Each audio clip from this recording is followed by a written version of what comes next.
నమస్తే మిత్రులారా, నేను మీ లాయర్ తిరుమలరావు పామరాజు, భద్రాచలం. మిత్రులారా, మన దేశంలో చాలా చోట్ల చూసినట్టయితే రోడ్డు మీద వెళ్ళేటప్పుడు ట్రాఫిక్ పోలీసులు బైక్ తాళాలు కానీ కారు తాళాలు కానీ లాక్కుంటారు. అట్లా ట్రాఫిక్ పోలీసులు రోడ్డు మీద ప్రయాణించే వాహనదారు యొక్క బైకులు కానీ లేకపోతే కార్లు కానీ వాళ్ళ తాళాలు కీస్ లాక్కునే అధికారం పోలీసుకు ఉందా అనే ప్రశ్న ఉత్పన్నమవుతుంది.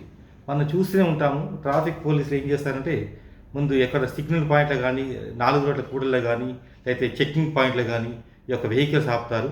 ఆపి ముందు గబుక్కుని వచ్చి కానిస్టేబుల్ వచ్చి బండి తాను లాక్కుంటారు.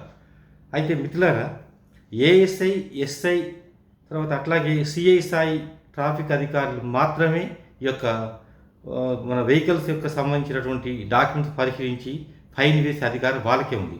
మన దేశంలో ఇండియన్ మోటార్ వెహికల్ యాక్ట్, ఇది 1932లో వచ్చింది. ఇందులో సెక్షన్ 130 కింద బైక్ రిజిస్టర్ సంబంధించి కానీ వెహికల్ సంబంధించిన డాక్యుమెంట్స్, రిజిస్ట్రేషన్స్, బండి పేపర్లు అన్నీ కూడా పరిశీలించి ఫైన్ వేసే అధికారం సెక్షన్ 130 కింద ఓన్లీ ఏఎస్ఐ, ఎస్ఐ, సిఐ అధికారులకు మాత్రం ఉంది, ట్రాఫిక్ పోలీసులు లేదు. అట్లా మిత్రులారా, హర్యానా రాష్ట్రంలోని సిర్ఫా ప్రాంతానికి చెందిన పవన్ పారిక్ అనే న్యాయవాది ఇట్లా పోలీసులు కానిస్టేబుల్స్, ట్రాఫిక్ కానిస్టేబుల్ బండి తాళాలు లాక్కుంటున్నారు, అట్లా ఇదేనా ప్రొవిజన్ ఉందా, ఇట్లా లాక్కోవచ్చా వీళ్ళని చెప్పి హర్యానా హోంశాఖకి ఆయన దరఖాస్తు పెట్టాడు ఆర్టీఐ ద్వారా.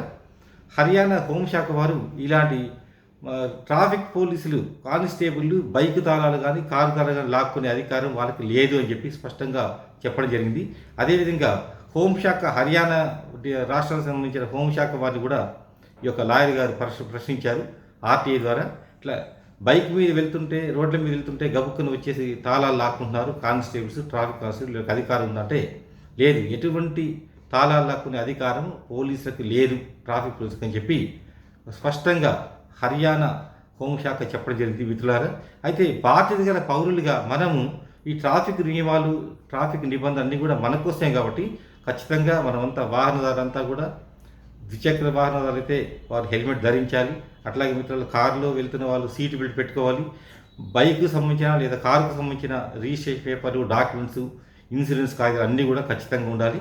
మనము బాధ్యతగా ఉన్నట్టయితేనే మెరుగైన సమాజానికి మనం సూచికగా ఉండగం, మార్గదర్శి ఉంటామని చెప్పి తెలియజేస్తున్నాను. మిత్రులారా, ఈ వీడియో మీకు నచ్చినట్టయితే మీరు మీ అమూల్యమైన కామెంట్లు, అభిప్రాయాలు నాకు పంపమని చెప్పి తెలియజేస్తున్నాను. నమస్తే మిత్రులారా.